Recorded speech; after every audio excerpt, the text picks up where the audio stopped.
네, 세계를 만나는 시간 나우 함께하고 계십니다. 지금 시각 9시 38분 29초 막 지나고 있고요. 이번 코너는 국제뉴스를 바라보는 넓은 시각을 키워드리는 코너입니다. 전지적 세계 시점 인문결 연구소 임상훈 소장과 함께합니다. 어서 오세요. 네, 안녕하세요. 어제 이 일본이 산업유산정보센터라는 걸 일반에 공개를 했는데 네. 이게 이제 자신들의 산업화를 상징하고 기념한다는 명목으로 설치한 센터고요. 근데 여기가 문제가 되는 게 일본 정부의 역사 왜곡이 굉장히 적나라하게 전시된 곳이라는 역설적인 평가를 듣고 있는 거고 그렇죠. 특히 문제가 되는 부분이 이 군함도라고 불리는 섬에 대한 설명이잖아요. 네. 자, 뭐 영화로도 사실 이게 나왔고 네. 워낙 우리 아픈 역사이기 때문에 아는 분들도 많으시겠지만 자 먼저 군함도라는 게 어떤 역사를 가진 섬인지 좀 설명을 해주시죠. 네, 그 일본 남쪽에 있지 않습니까? 나가사키 현엔 나가사키 현 안에 나가사키 시에 이제 소속되어 있는 조그마한 섬이고 지금은 무인도죠. 네. 과거에는 뭐 사람들이 살기도 살았고 우리 아까 말씀하신 것처럼 우리에게는 이제 아픈 역사가 있는 곳 아니겠습니까?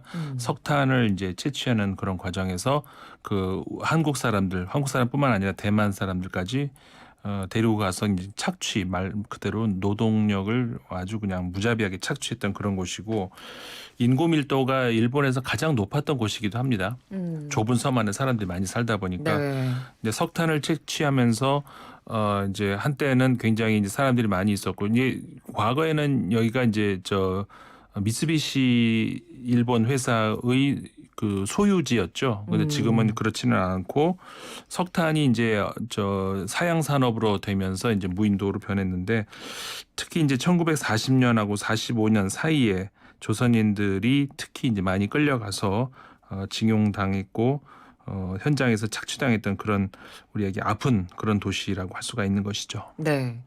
그런데 특히 더 이 논란이 되는 게 2015년에 일본이 이 메이지 시대 산업유산을 유네스코 세계문화유산에 등재 신청을 하면서 네. 이 섬을 포함을 시켰잖아요. 네, 그렇죠. 네. 당시에 논란이 많이 있었죠. 당연히 이제 우리나라에서도 많이 크게 반발을 했었고 일본이 처음 이 섬을 포함을 해서 어쨌든 그 산업유산으로 이제 만들겠다는 어떤 이런 그래서 유네스코에 등재 신청을 하겠다고 처음 계획을 세웠던 것은 1999년까지 넘어가는데 네. 어쨌든 2015년에 등재 신청을 하기도 했었죠. 이제 그때 이제 한국의 반발이 크니까 대신에 이제 강제 그 노동 착취에 대한 기억을 할 수 있는 그런 조치까지 같이 하겠다는 약속을 하면서 결국 신청이 되고 네. 문화유산으로 등록이 됐죠, 등재가. 네. 그런데 그 이후로 일본의 행보를 보면은 뭐 우리 언론에서도 많이 보도가 됐습니다만은 계속해서 우리를 실망시키는 그러니까 처음에 아까 했던 그런 말씀드렸던 약속 그 과거의 아픈 상처를 보듬고 반성을 하고 이런 기억을 남기겠다는 그런 약속은 전혀 완전히 무시해버렸고 그 관련 역사를 소개하는 정보센터도 그러면은 거기를 뭐 사람들이 이제 관광지로도 사용을 하려면은 거기다 편말이라든가 무슨 안내를 해야 되잖아요. 그렇죠. 근데 그런 게 아니라 도쿄에다가 그걸 만들고 현장에서는 전혀 그런 게 없고 도쿄에다 결국 만들었다 하는 것이 이제 아까 말씀하셨던 그 정보센터인데 일종의 네. 그게 이제 그렇죠. 어제 날짜였죠. 어제 날짜 이제 일반인들에게 원래는 3월에 공개되려고 했다가 이제 코로나19 때문에 어제 공개가 됐는데 우리나라 이제 기자들이 가서 본 결과 입이 떡 벌어지는 그러니까는 전혀 그러니까 일본이 약속했던 그런 그 아픈 기억의 기록 이런 것들은 없고 정반대의 내용들만 예를 들어서 이제 어떤 영상 자료로 그 과거에 이제 제1교포 한 분의 영상 자료 그 화면을 해가지고 과거에 어떤 착취가 있었냐 뭐 그런 거 없었다 뭐 채찍으로 맞는 게 있었냐 어디 채찍 맞고 어떻게 일을 하냐 뭐 이런 식의 영상을 거기서 준비를 해놓는다든가 그러니까 네. 당시 상황을 완전히 왜곡하는 그런 증언 그런 자료들을 전시를 하면서 이제 우리나라 국민들이 또 한 번 분노를 일으키게 된 그런 사건이었던 거죠. 네. 그러니까 이 정보센터에 어떤 내용을 전시하느냐가 이게 그러니까 이런 내용을 전시를 해야 이 세계 유산에 등재시켜준다 이런 전제 그렇죠. 조건이었던 거잖아요. 그렇죠.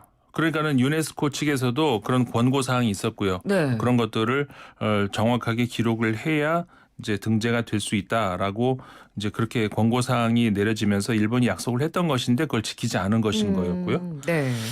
이런 그러니까 유네스코의 이제 우리 국민들 중에서는 분노하시는 분들이 이제 많이 있을 거예요. 네. 그 유네스코에 그런 게 등재가 될 수가 있나? 그러니까요. 네. 예. 근데 사실 유네스코 문화유산에는 그런 유사한 예들이 있기는 있습니다. 예를 들자면 어떤 거냐면 독일의 대표적인 게 아우슈비츠의 그 유태인들을 학살했던 그 장소 이런 것들도 문화유산으로 유네스코 문화유산으로 들어가는 있어요. 그걸 하지만 정반대의 이유죠. 아까 이제 말씀드렸던 것처럼 과거에 인간이 잘못했던 것들 그런 것들도 어쨌든 간에 유산으로 남겨야 할 필요성은 있다.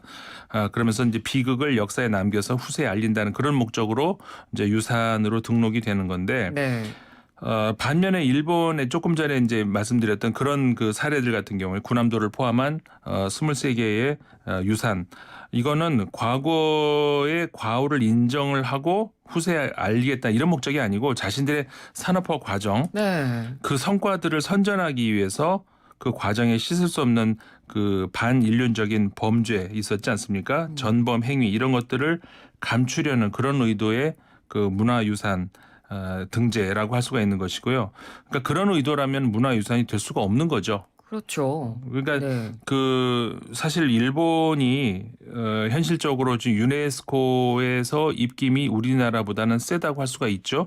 왜냐하면은 일본이 내고 있는 유네스코에 내고 있는 분담금이 이제 중국에 이어서 2위거든요. 아, 그렇군요. 그 지금 미국이 돈을 안 내고 있으니까 네, 미국은 아예 맞습니다. 돈을 안 내고 네. 중국이 15% 정도를 분담합니다. 그리고 일본이 12%에서 13% 정도를 분담을 하고 있고 그러니까 이런 상황에서 이제 유네스코의 입김을 행사를 할 수가 있는지는 몰라도 사실 그 일본이 그 좀 일본 우리가 할 말은 아니고 일본이 좀 생각을 해봐야 될 문제인데 장기적으로야 이런 그 유네스코뿐만이 아니고 OECD라든가 UN이라든가 이제 분담금이 있을 거 아닙니까? 네.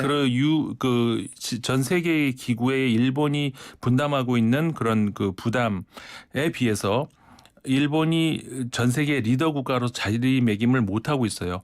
왜 그럴까요? 그걸 한번 일본이 생각을 해봤으면 좋겠어요. 네. 국제 무대의 리더가 될 수 있다는 것은 그런 그 역사적 과오 뭐 어느 나라 있을 수 있죠. 근데 그런 것에 대해서 투명하게 인정을 하고 아까 아우슈비츠의 경우처럼 독일은 다 인정하고 반성하고 하잖아요. 그러니까 리더가 되는 거죠.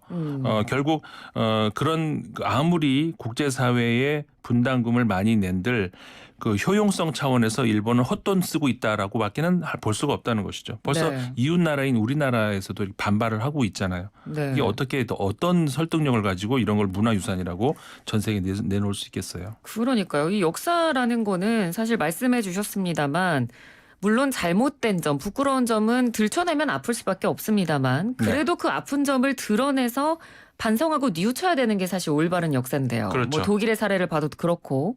근데 지금 뭐 일본은 뭐 지금 최근 사례들뿐만 아니라 모든 사례들을 봤을 때 전혀 그렇지 못한 완전히 정반대 방향으로 계속해서 가고 있는 거잖아요. 그렇죠. 네. 뭐 이 하나의 예가 아니잖아요. 네. 우리가 뭐 계속 보고 있는 거지만 그 메이지 산업유산이다 이렇게 해가지고 이제 총 23곳을 이제 만들어 가지고 등재를 한 건데 이 중에서 특히 이제 우리나라와 관련이 된다 싶은 것이 이제 7군데가 있다고 알려져 있죠. 예. 그러니까 조선인 강제 노역의 흔적이 남아 있는 그런 곳이라고 할 수가 있는데 그 사실 일본이 아까 말씀드린 것처럼 99년에 처음 이제 그 야마구치 일대를 근대 산업유산이라는 명칭으로 등재를 하려고 했다가 나중에 이걸 이제 본격화하죠. 처음에는 이제 정부 기관에서 하는 것이 아니라 어떤 이제 다른 단체에서 했는데 이걸 정부에서 인수를 해가지고 2014년에 그 일본의 메이지 산업혁명 유산 규수 야마구치 관련 지역 이렇게 해가지고 이제 확대를 해서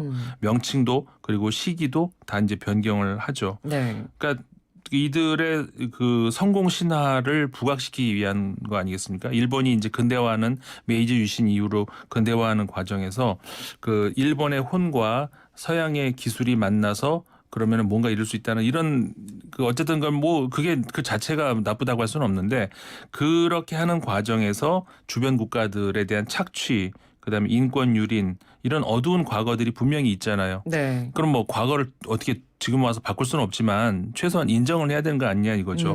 뭐 다른 나라들도 그렇잖아요. 과거를 지금 바꿀 수는 없지만 서구의 많은 과거 제국주의 시대의 국가들, 독일도 그랬고 프랑스도 그랬고 많은 이런 나라들 최소한 인정을 하고 있잖아요. 네. 그게 어쨌든 간에 이제 그 기록을 하고 이제 앞으로 그런 다시는 그런 과오를 또 반복하지 않겠다는 그런 다짐으로 그렇게 하면서 이제 화해하고 연대해 나갈 수 있는 건데 전혀 그런 모습들이 보이질 않으니까 어떻게 일본하고 화해를 하고 역사를 좀 건설적인 역사를 만들겠냐 이거죠. 네. 저 그러면 아까 이 유네스코에 일본이 분담금을 많이 낸다고 하셨잖아요. 네. 그럼 사실 유네스코라는 거는 국제기구니까 네. 뭐 최근에도 코로나19 사태를 겪으면서 뭐 WHO에 중국이 분담금을 많이 내가지고 뭐 중국 편향적이다 이런 이야기도 있었습니다만 그래서 국제기구가 분담금으로 이렇게 움직인다는 사실이 참 안타깝다 이런 네. 이야기도 했었거든요. 예. 사실 유네스코도 마찬가지로 좀 국제기구에서 그 어디보다도 중립성을 지켜야 되는 데인데 예. 분담금 때문에 일본에 뭔가 이렇게 좀 약간 움직여주는 건가 이런 생각도 들고 약간 좀 화가 나는 부분도 그렇죠. 있어요. 그러니까 이게 이제 현실적인 면도 있고 그다음에 네. 어떤 명분 그런 것들을 두 개를 같이 봐야 되는데 말씀하신 것처럼 다른 어떤 그 국제 기구보다 유네스코 같은 경우에는 더더군다나 처음에 설립됐을 때의 목적 자체가 그러니까 이게 교육과 과학과 이런 것들을 증진하기 위한 거잖아요. 그런데 그렇게 왜 그런 것들을 증진하기 위한 것이냐? 바로 그리고 유네스코가 만들어진 것이 그 양대 그 세계 대전 이후에 이런 아주 그냥 왜냐하면 이 두 개의 전쟁이 왜 일어나는지 우리 한번 보자고요. 네. 그 당시에 그 전쟁 전에 유럽 사람들의 생각은 그때는 아주 정말 기고만장했었죠. 이 발전의 속도라면은 우리는 시간의 문제지 언젠가는 신의 영역까지도 갈 수 있다. 이런 아주 정말 콧대 높은 그런 발상에서 무지막대한 어떤 그러니까 윤리적인 어떤 그 고민 반성 없이 전쟁 물자 같은 것들도 네. 만들고 이것들이 이제 결국 이제 그 제국주의로 이어지잖아요. 그런데 문제는 이 무기들을 가지고 자기들끼리 싸운 거죠. 그러니까 자신들이 상상하지도 못했던 이런 그 어마어마한 그 피해를 1차 세계대전에서 겪은 다음에 정말 깜짝 놀랐죠. 이게 인간이 만들어 놓은 그 기술의 그 어떤 결과구나. 그랬는데 불과 몇 년 안 돼서 2차 대전이 또 났잖아요. 네. 그러니까 그런 것에 대한 반성으로 해가지고 우리가 그 어떤 우리의 과학 어떤 그런 이런 이성 이런 것들을 좀 관리를 할 필요가 있다. 이런 취지하에서 만들어진 것이 유네스코인데 네. 그러니까는 이제 아까 우리가 하나 예로 들었던 독일의 아우슈비츠 같은 경우도 그렇고 그 이외에도 많습니다. 뭐 예를 들어서 그 아프리카 국가 세네갈 그 옆으로 가면은 거기서도 이제 우리 일본의 그 구남도하고 비슷한 조그마한 섬이 하나 있어요. 네. 고래섬이라고 하는 섬. 한국말 그 동물 고래 말고 그 프랑스어인데 이제 그 섬 이름이 고래예요. 네. 그 섬 같은 경우도 마찬가지거든요. 이 과거에 15, 16, 17, 18세기 수세기 동안에 아프리카에 있는 흑인들을 한마디로 매매상들이 이제 거기로 모아가지고 그다음에 거기서 이제 어디 유럽으로라든가 아메리카라든가 한마디로 노예 무역하는 그렇죠. 곳이었네요. 그렇죠. 네. 그런 장소였거든요. 그래서 지금도 그 섬에 가면은 완전히 그 대립 딱 그 노예들이 머물고 있었던 그런 장소, 그다음에 귀족들이 살고 있었던 집 이런 것들이 그대로 이렇게 남아 있다 그래. 저도 가보진 않았지만. 네. 근데 그런 섬들도 역시 유네스코 문화유산으로 등재가 돼 있어요.